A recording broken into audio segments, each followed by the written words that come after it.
बिस्मिल्लाहिर्रहमानिर्रहीम। अस्सलाम वालेकुम। मर्दान में एक ऐसा हकीम जो कुत्ते के गोश्त से 5 औरतों को हामला कर देता है, ऐसा राज जिसे जानना आपके लिए बहुत ज़रूरी है। कभी कभी कुछ लफ्ज़ ही इंसान को तोड़ने के लिए काफ़ी होते हैं। मेरी ज़िंदगी में भी एक लफ्ज़ ऐसा ही था जिसने मुझसे मेरी शनाख्त छीन ली थी। जो भी मुझे देखता वो एक ही बात कहता कि देखो तो ये अभी तक बांझ है। इस लफ्ज़ बांझ ने मुझसे जीने की ख्वाहिश तक छीन ली थी। ऐसा लगता था जैसे बस यही एक लफ्ज़ हर वक्त मेरे कानों में गूंज रहा हो। मेरी शादी को 6 साल हो गए थे और इन 6 सालों में मेरी ज़िंदगी में कहीं कोई कमी नहीं थी। अगर कोई खलात थी तो वो सिर्फ औलाद की थी। सब कुछ होने के बावजूद भी मैं खाली झोली रह गई थी क्योंकि मैं बांझ थी। जो भी मुझे देखता वो यही कहता कि खुशखबरी कब सुनाओगी, अब तो इतने बरस गुजर गए हैं। और ये जुमला मेरे दिल को चीर के रख देता। हाँ, एक बात ज़रूर थी कि मेरे शौहर ने औलाद को लेकर कभी कोई फरमाइश नहीं की थी। मेरे शौहर ने तो शादी के पहले ही साल में साफ लफ्ज़ों में कह दिया था, देखो नाज, जब किस्मत में होगा औलाद हो जाएगी, बेहतर है तुम खामोशी से बैठ जाओ। उनकी बात सुनकर मैं सर झुका लेती, लेकिन फिर भी डॉक्टरों के पास जाने से बाज ना आती। अपने शौहर से कहीं ज़्यादा बच्चे की तड़प मेरे दिल में थी। लफ्ज़ बांझ मेरे दिल में फांस बन के चुभता था और यही वजह थी कि मैं अपने शौहर के ना चाहने के बावजूद भी तरह तरह के डॉक्टरों से चेकअप करवा चुकी थी। गुज़रे 6 सालों में मैंने ना जाने कितने डॉक्टरों को दिखा लिया था। फिर एक दिन मेरी दोस्त सितरा मुझे बहुत बड़ी डॉक्टर के पास ले गई और उसने शहर की बहुत मशहूर लेबॉर्ट्री से मेरे टेस्ट लिख दिए। वो टेस्ट काफ़ी महंगे थे, लेकिन मेरे पास पैसों की कमी नहीं थी, इसलिए मैंने फ़ौरन टेस्ट करवा लिया। मेरे सारे टेस्ट हो चुके थे और सबके सब क्लियर थे। मेरा बहुत महंगा वाला अल्ट्रासाउंड भी करवाया गया कि कहीं बच्चादानी में कोई मसला ना हो या फिर कोई रसौली ना हो, लेकिन उसमें भी कोई मसला नहीं था। मुझे कोई रसौली भी नहीं थी, यहाँ तक कि इस बड़ी डॉक्टर ने मेरी लेप्रोस्कोपी भी करवा डाली, लेकिन उसमें भी कहीं कोई ख़राबी नहीं थी। जब डॉक्टर हर तरह से मेरी तरफ से मुतमईन हो गई तो वो कहने लगी, देखो नाज, तुम्हारे जितने टेस्ट हो सकते थे सब हो चुके हैं, कहीं कोई कमी या ख़राबी नहीं है। बेहतर यह है कि अब तुम अपने शौहर को इलाज की तरफ लेकर आओ। डॉक्टर फरा की बात सुनकर मैं कुछ परेशान हो गई, क्योंकि मेरा शौहर और ससुराल कुछ पुराने ख्यालात के लोग थे और ऐसे में इलाज की बात करना मेरे लिए बहुत ही मुश्किल था। मेरी दोस्त ने मुझे यही समझाया कि मर्द और औरत दोनों ही इंसान हैं और बीमारी किसी को भी हो सकती है। अब तुम शबीर भाई को मनाने की कोशिश करो, तुम्हारी परेशानी का यही आखिरी हल है।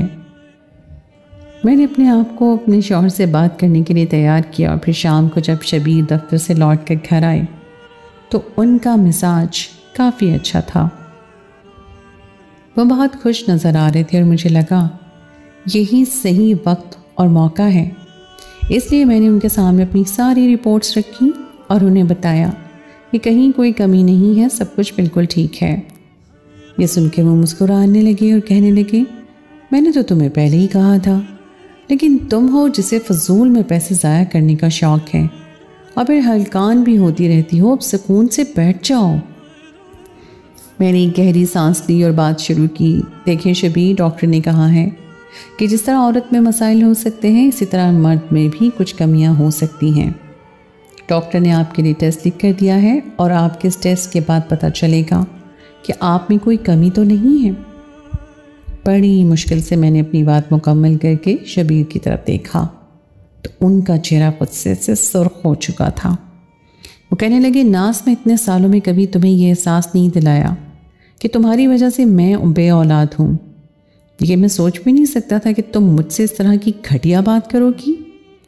अगर मुझ में कोई कमी होती तो मैं इतना नॉर्मल कैसे होता।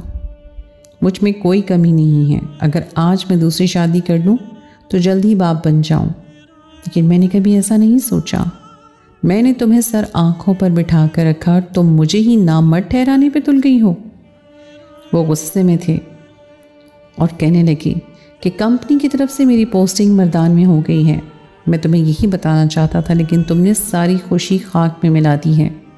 अब सामान पैक करना शुरू करो, हमें मर्दान शिफ्ट होना है। ये कहकर वो गुस्से में घर से निकल गए और मैं परेशान हो गई थी। इतने पढ़े लिखे होने के बावजूद भी मेरे शौहर इतनी मामूली सी बात को नहीं समझ रहे थे कि बीमारी किसी को भी हो सकती है। उनके मुंह से दूसरी शादी का सुनकर तो मेरी जान ही निकल गई थी। वाकई में अगर वो दूसरी शादी कर लेते तो मेरा क्या होता। मैंने सोच लिया कि मैं दोबारा कभी शबीर से इलाज की बात नहीं करूँगी। मेरी किस्मत में होगी औलाद तो मिल जाएगी। कहीं ऐसा ना हो कि मेरे इसरार की वजह से वो इलाज के बजाय दूसरी शादी कर बैठे। सारे इलाज को पसे पुश डालकर मैं महीने बाद अपने शौहर के साथ मर्दान शिफ्ट हो गई। हमें बहुत बड़ा सा घर मिला था, गाड़ी भी बहुत अच्छी थी। नए घर में मेरे शौहर ने एक मुलाजमा भी रख दी थी। मेरे पास ज़्यादा काम काज नहीं था, इसलिए मैं सारा वक्त बोर होती रहती। लेकिन जब से हम यहाँ आए थे, शबीर अपनी नौकरी में कुछ ज़्यादा ही मसरूफ़ हो गए थे। उनके पास मेरे लिए वक्त ही नहीं था। वो रात को भी 1-1 बजे घर लौट कर आया करते थे। ऐसे एक दिन मैं घर से बेजार होकर बाहर निकल गई। कुछ ही कदम चली थी कि पड़ोस के दरवाजे पे मुझे अपनी ही हम उम्र एक औरत मिल गई। उसने सलाम दुआ की और खुद ही बातचीत शुरू कर दी। वो बहुत खुश इखलाकी से पेश आ रही थी। उसने ज़बरदस्ती मुझे अंदर बुला लिया और बताया कि वो सालों से यहीं रह रही हैं। एक दिन मेरी उससे काफ़ी अच्छी खासी दोस्ती हो गई। मैं शाम को वापस लौट आई थी, लेकिन मैंने डर के मारे ये बात शबीर को नहीं बताई थी कि मैं यूं पड़ोस के घर में गई थी। मुझे डर था कि कहीं वो नाराज़ ही ना हो जाए कि मैं अनजान लोगों के घर में कैसे चली गई। लेकिन उस दिन के बाद से मेरी उस पड़ोसन हमीदा से काफ़ी अच्छी दोस्ती हो गई और फिर वो हमारे घर आने जाने लगी। एक रोज़ मैं हमीदा के किसी काम से उसके साथ बाज़ार गई तो ये देखकर मेरी आंखें फट पड़ी कि शबीर एक लड़की के साथ होटल में दाखिल हो रहा था। मेरा सांस रुकने लगा था। वो लड़की कौन थी? उस नए शहर में हमारा तो कोई जानने वाला नहीं था। फिर शबीर किसके साथ होटल में थे? मैंने कांपते हाथों से शबीर का नंबर मिलाया तो वो फ़ोन उठाते ही कहने लगी, मैं मीटिंग में मसरूफ़ हूँ, तुम बाद में फ़ोन करना। और ये सुनकर मेरे कदमों तले से ज़मीन निकल गई। अब मुझे समझ आ रहा था कि वो रात के 1-1 बजे तक कहाँ होते हैं। हमीदा ने मेरी हालत देखी तो मुझे संभाला और कहने लगी, देखो नाज, इलाज करवाओ और औलाद पैदा करो। औलाद ही शौहर के पैरों में जंजीर होती है, वरना इन मर्दों का क्या है? इनके पास औरतों की कोई कमी नहीं। अगर तुम्हारा शौहर तो पैसे वाला है, आजकल की लड़कियां ऐसे मर्दों के पीछे भंवरे की तरह मंडलाती हैं। मैंने रोते हुए हमीदा को बताया कि मुझ में कोई कमी नहीं है, मेरी सारी रिपोर्ट्स ठीक हैं, मैं किसी चीज़ का इलाज करवाऊं। वो सोच में पड़ गई, कहने लगी, मेरी खाला की बहू भी बे औलाद थी और उसमें भी कोई कमी नहीं थी। उसका शौहर भी इलाज को राज़ी नहीं था। फिर उसने किसी हकीम के ज़रिए इलाज करवाया और पहले ही साल उसकी औलाद हो गई। अगर तुम कहो तो मैं उसका पता पूछ लेती हूँ, फिर हम वहाँ जाकर देखते हैं। हमीदा की बात सुनकर मैंने इनकार किया कि अगर शबीर को पता चला तो वो सीधे अब की बार मुझे घर से ही बाहर निकाल देंगे। मेरी बात सुनकर वो भी खामोश हो गई और यूं हम बाज़ार से वापस लौट आए। मैं सारा रास्ता गुमसुम रही थी। अपने शौहर की किसी दूसरी औरत को देखकर मेरा कलेजा कट रहा था। रात के शबीर घर लौटे तो बहुत थके हुए थे। इससे पहले कि मैं उनसे कोई बात करती, उनकी अम्मा का फ़ोन आ गया और न जाने उन्होंने शबीर से ऐसा क्या कहा कि शबीर कहने लगी, मैं सोच कर जवाब दूंगा। मैंने शबीर से उस लड़की के बारे में कुछ भी पूछने का इरादा मुलतवी किया, कहीं वो मेरे मुंह पर ही ना कह दें कि वो उस लड़की को पसंद करते हैं या फिर उससे शादी का कोई इरादा रखते हैं। ये बात मैं किसी सूरत बर्दाश्त नहीं कर सकती थी। मैं सारी रात रोती रही, खुदा से दुआ मांगती रही कि किसी तरह मेरी गोद में औलाद आ जाए। अगले दिन मेरे ससुराल से मेरी जेठानी का फ़ोन आया और उन्होंने मुझे एक ऐसी खबर सुनाई कि मेरे सर पर आसमान गिर पड़ा। वो कहने लगी कि मेरी सास ने शबीर के लिए लड़की देखी है और वो शबीर की दूसरी शादी करवाना चाहती हैं। अब मुझे समझ आ गया था कि रात मेरी सास ने किस सिलसिले में फ़ोन किया था। लेकिन मेरी जान तो उस बात ने निकाली कि शबीर ने उन्हें साफ इनकार नहीं किया था, बल्कि सोचने का वक्त दिया था। तो क्या मेरा शौहर वाकई ही दूसरी शादी करने के लिए तैयार बैठा था? जेठानी से बात करके मेरे दिल का बोझ मज़ीद बढ़ गया था और मैंने हमीदा के घर का रुख किया और उससे कहा कि तुम जिस हकीम के बारे में बात कर रही थी उसका पता मालूम करो। मैं किस्मत आजमा कर देखती हूँ, नहीं तो मेरा शौहर मेरी मुट्ठी से फिसल जाएगा। लोग मेरी जन्नत को बर्बाद करने पर तुले हुए हैं। अब तक तो मैं अहमकों की जन्नत में बैठी हुई थी और ये समझ रही थी कि कुछ भी हो जाए मेरा शौहर मेरा ही रहेगा, लेकिन 2 दिनों में मेरी आंखें पूरी तरह खुल गई थीं।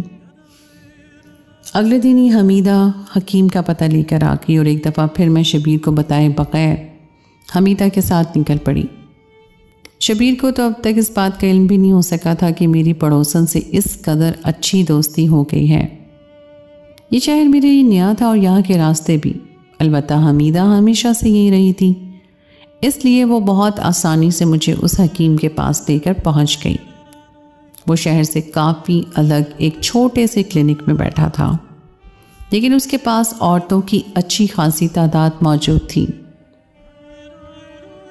पूरे घंटे बाद मेरा नंबर आया था और मैं अकेले ही अंदर गई और हकीम ने मेरी सारी रिपोर्ट्स देखी और फिर कहने लगा कि इलाज की ज़रूरत आपको नहीं, आपके शौहर को है। मैंने सर झुका लिया और हकीम को बताया कि मेरा शौहर इलाज के लिए राज़ी नहीं। तो वो मुस्कुराकर कहने लगा कि ज़्यादातर केसेस में ऐसा ही होता है कि शौहर इलाज नहीं करवाना चाहता और हर कोई औरत को बांझ कहता है, इसलिए मेरे इलाज का तरीका कुछ मुख्तलिफ है। मैं मर्द का ही इलाज करता हूँ, लेकिन औरत के ज़रिए। अगर मसला तुम में होता तो मैं तुम्हें दवा दे देता, लेकिन बात तुम्हारे शौहर की है, इसलिए तुम्हें कुछ ऐसा करना होगा जो गैर मामूली है, लेकिन शर्तिया तुम्हें औलाद मिल जाएगी। ये सुनकर मैं खुश हो गई और हकीम साहब से कहा, आप जो भी कहेंगे मैं करूँगी, लेकिन मुझे बस औलाद चाहिए, वरना मेरा शौहर दूसरी शादी कर लेगा। हकीम ने कुछ सोच के मेरी तरफ देखा और कहने लगा, देखो बातें तो हर औरत बड़ी बड़ी करती है, लेकिन जब करने का वक्त आता है तो पीछे हट जाती है। ऐसा ना हो कि मैं पूरी मेहनत के साथ इलाज शुरू करूं और अपनी हिकमत से दवाई बनाकर तुम्हें दूं और फिर तुम 2-4 दिन में ही गायब हो जाओ। इस तरह मेरी मेहनत ज़ाया हो जाएगी। मैंने हकीम साहब के आगे हाथ जोड़ दिया और कहा कि नहीं हकीम साहब, मैं कहीं गायब नहीं होंगी। मुझे तो किसी भी सूरत औलाद चाहिए, मैं औलाद की खातिर कुछ भी करूँगी। हकीम साहब मुस्कुराए, कहने लगे, ठीक है, फिर तुम्हें कुत्ते का गोश्त लेकर आना होगा। मैं कुछ जड़ी बूटियों का मसाला बना कर दूँगा और तुम्हें उस गोश्त पर वो मसाला लगाकर अपने शौहर को खिलाना होगा। कुछ ही दिनों में तुम्हारी ख्वाहिश पूरी हो जाएगी। हकीम साहब की बात सुनकर मेरे रोंगटे खड़े हो गए। कुत्ते का गोश्त? मैं कहाँ से कुत्ते का गोश्त ला सकती थी, और फिर कुत्ते का गोश्त अपने शौहर को खिलाना? मुझे तो सोचकर ही घिन आ रही थी। हकीम साहब कहने लगे, परेशान ना हो, अगर तुम कहोगी तो मैं गोश्त अरेंज करूँगा और जड़ी बूटियों का मसाला भी लगा दूँगा, लेकिन तुम्हें 50,000 देने होंगे। मैं घर से पैसे लेकर लाई थी, इसलिए मैंने झट हकीम साहब के हाथ में 50,000 रुपये रख दिए। वो कहने लगे, कल इसी वक्त आना और अपना गोश्त ले जाना, देखना कैसे तुम्हारा मसला हल होगा, और याद रखना कि अब इलाज के बारे में किसी को नहीं बताना। लोग तुम्हें बुरा भला कहेंगे, लेकिन कोई ये नहीं जानता कि तुम किस कर्ब से गुजर रही हो। हकीम साहब की बात बिल्कुल ठीक थी, इसलिए मैंने हमीदा को भी ये बात नहीं बताई कि वो किस तरह इलाज कर रहे हैं। बस यही कहा कि कल वो मुझे कुछ जड़ी बूटियाँ देंगे और हमें वो लेने खाना है। अगले दिन मैं फिर हकीम साहब के पास पहुंच गई। हमीदा मेरे साथ ही थी। हकीम साहब ने गोश्त का एक पैकेट मेरी तरफ बढ़ाया और कहने लगे, इस पर मसाला लगा हुआ है, तुम इसे बस हल्का सा पकाना और अपने शौहर को खिला देना। साथ ही उन्होंने एक पुड़िया मुझे दे दी और कहा कि ये रात को दूध में मिलाकर तुम दोनों मियाँ बीवी पी लेना। मैं सारा सामान घर लेकर आ गई। बड़ी मुश्किल से मैंने उस गोश्त को पकाया था। मुझे बहुत ही कराहियत महसूस हो रही थी। मैं सोच रही थी कि ये मैं शबीर को कैसे खिलाऊंगी। अगर उन्हें ज़रा सा भी इल्म हो गया कि मैं क्या कर रही हूँ तो वो तो मेरी जान ले लेंगे। लेकिन दूसरी तरफ मुझे ख्याल आया कि अगर मेरी सास ने उनकी दूसरी शादी करवा दी तो मैं कहाँ जाऊँगी। रात के 12 बजे शबीर घर आए तो बहुत थके हुए थे। मैंने फ़ौरन खाने की टेबल सजाई। वो खाना खाने बैठे तो मुझसे भी कहने लगे, नाज मेरे साथ खाना क्यों नहीं खा रही हो? मैंने बहाना बनाया और कह दिया कि मैं पहले ही खा चुकी हूँ, मुझे भूख लग रही थी। वो कहने लगे, अच्छा किया, मेरे इंतज़ार में भूखी ना रहा करो, दफ्तर में काम बहुत है, मुझे देर सवेर हो जाती है। उनकी बात सुनकर मेरा दिल जल गया था। मैं अच्छी तरह जानती थी कि उन्हें किस काम में देर होती थी। कुत्ते का भुना हुआ गोश्त उनके सामने रखा था, वो प्लेट में डालकर उसे बड़े मज़े से खा रहे थे, बल्कि साथ साथ मेरी तारीफ़ करते हुए कह रहे थे कि मैंने आज तक इतना लजीज गोश्त नहीं खाया। उन्हें खाना खाता देख के मुझे उबकाइयाँ आ रही थी और बड़ी मुश्किल से मैं ख़ुद पे काबू करके बैठी थी। खाना खाने के बाद वो कमरे में चले गए तो मैंने दूध में वो सफ़ूफ घोल लिया जो हकीम साहब ने दिया था, और फिर बाद में ख़ुद भी उसको पी लिया और अपने शौहर को भी पिला दिया। पूरे 10 दिन की दवाई थी, बस इतना ही इलाज दिया गया था और हकीम साहब ने शर्तिया कहा था कि इस इलाज से मेरी औलाद हो जाएगी। जैसे तैसे 10 दिन गुजर गए थे और मैंने बिल्कुल वैसे ही किया था जैसे हकीम साहब ने मुझे बताया था। उन 10 दिनों में कई बार मेरी सास का फ़ोन आया था और हर बार शबीर यही कहते कि अम्मा मैं वहाँ आकर बात करूँगा। मैं चाहती थी कि हमारे वापस जाने से पहले या मेरी सास के आने से पहले कोई खुशखबरी मिल जाए, और फिर महीना पूरा होते ही मेरी तबीयत ख़राब होने लगी। एक दिन मैं रात को शबीर को खाना देते हुए चकरा कर गिर पड़ी।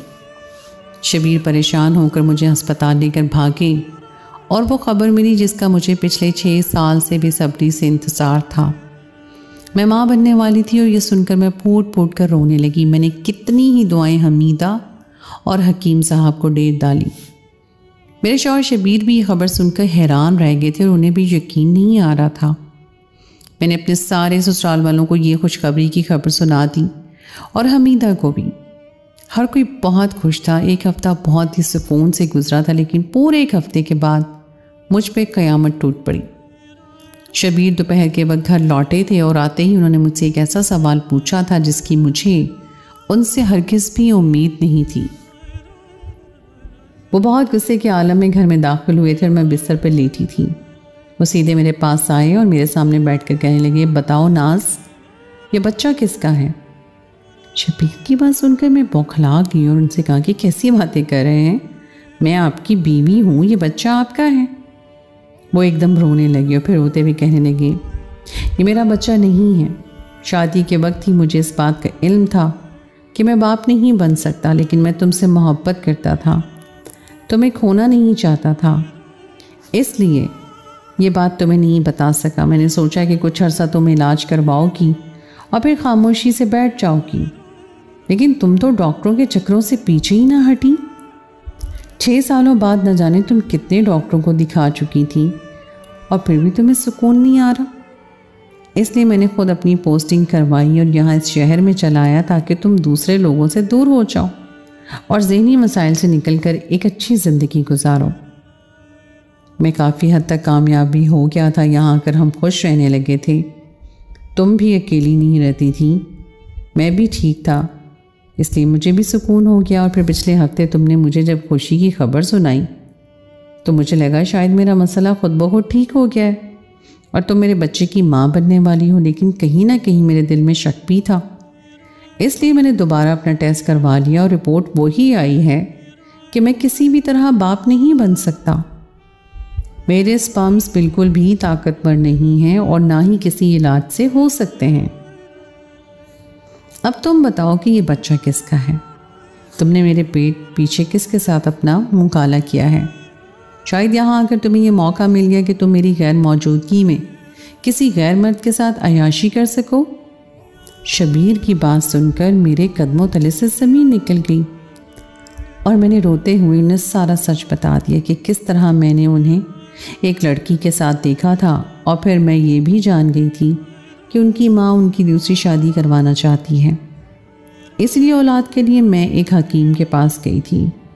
मैंने उन्हें हकीम का सारा किस्सा सुना दिया और बता दिया कि मैंने इलाज की गर्ज से उन्हें कुत्ते का गोश्त खिलाया है। मेरी बात सुनकर उनका चेहरा गुस्से से सुर्ख हो गया। वो कहने लगे, नाज, मैं सोच भी नहीं सकता था कि पढ़ी लिखी होकर तुम ऐसी जाहिलाना हरकत करोगी। क्या तुम्हें नहीं मालूम कि ये नीम हकीम खतरा जान होते हैं, और कैसे तुमने मुझे ऐसे जानवर का गोश्त खिला दिया? क्या औलाद इस कदर ज़रूरी हो गई थी कि तुम सही और गलत को भूल गई? जिस लड़की के साथ तुमने मुझे देखा था वो मेरी बॉस है, और हम एक मीटिंग के लिए गए थे और हमें एक डील फाइनल करनी थी। और अम्मा को भी मैं ये कहकर टाल रहा था कि मैं सोच कर जवाब दूंगा। मुझे अगर दूसरी शादी करनी होती तो मैं बहुत पहले कर चुका होता, लेकिन मुझे मालूम है ये कमी मुझ में है, तुम में नहीं। तो फिर दूसरी शादी का तो सवाल ही नहीं बनता। और जहाँ तक बात है तुम्हारे हामला होने की, तो ये बच्चा मेरा नहीं है। ये बात मैं 100% गारंटी के साथ कह सकता हूँ। और ये कहते ही उनके चेहरे पे अजीब से तासुरात आ गए। उन्होंने किसी को फ़ोन मिलाया और सारी बात बता दी, और फिर घर बुलाया। और थोड़ी ही देर में एक बड़ा पुलिस ऑफिसर हमारे घर बैठा था। मेरे शौहर ने मुझे कहा कि अभी और इसी वक्त हमें हकीम के पास लेकर चलो।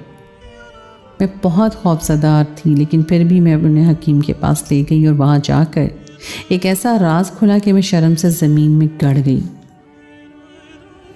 उस हकीम ने मुझसे कुत्ते के गोश्त के नाम पे 50,000 रुपये वसूल किए थे, जबकि वो बकरे का गोश्त था। असल दवा तो वो बूटी थी जो दवा में मिलाकर हमें पीनी थी। वो एक बेहोशी की दवा थी, और जिससे हम दोनों मियाँ बीवी 10 रातों तक बेहोश रहे थे। उस हकीम को अच्छी तरह अंदाज़ा हो गया था कि मसला मुझ में नहीं, मेरे शौहर में है, और इसीलिए 10 रातों तक वो मेरे घर आकर मुझसे बदकारी करता रहा। वो मुझ जैसी औरतों के साथ यही गंदा खेल खेलता था, और किसी को इस बात का इल्म नहीं होता था। अगर मेरा शौहर भी अपनी रिपोर्ट ना करवाता तो शायद हमें भी कभी ना पता चलता कि ये बच्चा मेरे शौहर का नहीं बल्कि हकीम का है। हकीम और उसके साथ काम करने वाले लोगों को गिरफ्तार कर लिया क्या, लेकिन मैं तो अपना चेहरा देखने के लायक भी नहीं रही थी। खौफ से मेरा सारा वजूद कांप रहा था कि अब शबीर पता नहीं मेरे साथ कैसा सलूक करेंगे। मैंने खुद अपने हाथों से अपना घर बर्बाद किया था। शबीर मुझे खामोशी से वापस घर ले आए और बिल्कुल चुप थे। मैं खुद भी उनके कदमों में बैठ गई, उनसे माफ़ी मांगने लगी। काफ़ी देर ऐसे ही गुजर गई, और फिर जब मेरी तबीयत बिगड़ने लगी तो उन्होंने मुझे संभाला और कहने लगी, नाज, मैं शुरू से तुमसे मोहब्बत करता आया हूँ। मेरी गलती थी कि मैं तुम्हें अपना राज नहीं बता सका। मुझे माफ़ कर दो, जो होना था हो गया। मैं उसे भूलने को तैयार हूँ। अब सारी दुनिया यही जानती है कि तुम मेरे बच्चे की माँ बनने वाली हो, तो इस बात को ऐसे ही रहने दो। मैं भी चाहता हूँ कि हमारे आंगन में औलाद हो। अब अगर ये औलाद इसी तरह हमारे नसीब में लिखी गई है तो मुझे कबूल है। शबीर ने मोहब्बत से मुझे अपने गले से लगा लिया, और मैं फूट फूट कर रोने लगी। आज मेरे हमल को 9वां महीना लग चुका है। किसी भी वक्त बच्चे की पैदाइश मुमकिन है, लेकिन कभी कभी मेरा दिल खून के आंसू रोता है कि मैं अपने शौहर की नहीं बल्कि एक नाजायज़ बच्चे की माँ बनने वाली हूँ, और ये तो किसी को कह भी नहीं सकती। अपनी ये कहानी भी मैं इसलिए बयान कर रही हूँ ताकि मुझ जैसी औरतें ऐसे हकीमों के हाथों धोखा न खाएं।